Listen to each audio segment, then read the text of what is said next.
Yasmine, I saw that you've unmuted. Were there any other cases or anything that's been said thus far that you wanted to reflect on as well for the audience? Thank you so much, Alison, and thank you to Sulefa, Rami, Alia, Muhammad, and everyone who raised the voices of those detainees. We are in awe of your activism and your sacrifice, and my heart goes to all the families of the detainees. But also, it's not just about saying the names, it's about explaining the situation.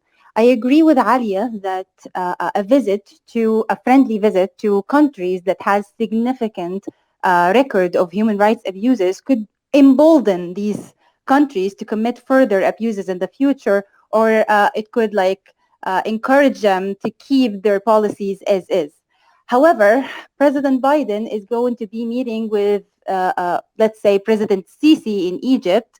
And I am saying that until last April, no Egyptian civilian was able to meet with President Sisi or anybody who is an official in this state to discuss the situation of the political detention and arbitrary detention, which has been endemic in Egypt in the last 7 to 8 years.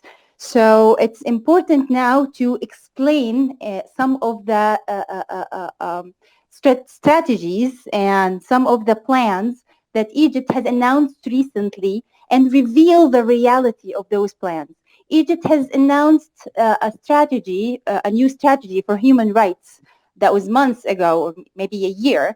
And until now, we haven't seen any real changes. While Egypt is announcing releasing detainees in rights cases, announcing numbers like 200 people were released since last April when the president enacted a new amnesty committee. However, let's say that Committee for Justice statistics, we documented over 500 new arrests since last April until now, which is far more than the releases Egypt is claiming to be solving the situation with.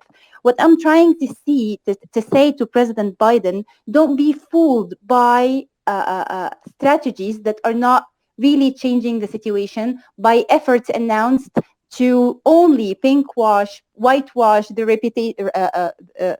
reputation of states with significant record of abuses.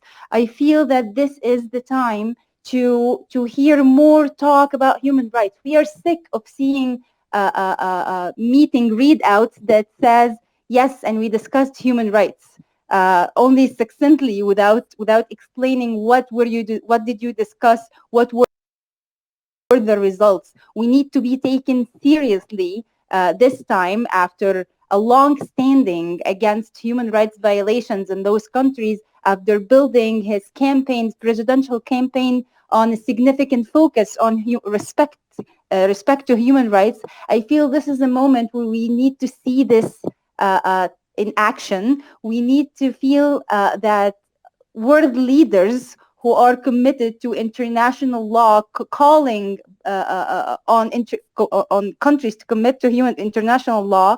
We need to see this in action now, and it's not just a few cases. We are talking about hundreds of people, thousands of cases in Egypt and in Saudi Arabia of wrongfully detention, enforced disappearance, and even death. We have the U.S. State Department issued a statement on the murder of economic researcher Ayman Hadhoud.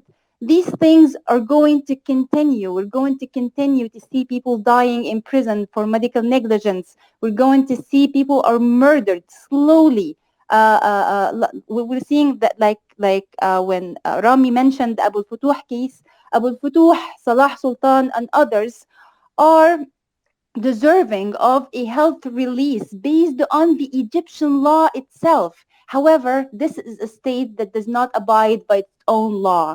So I feel that this is the time to show us real commitment to human rights, and we are waiting to see this during this visit. Thank you so much, Yasmine. I want to welcome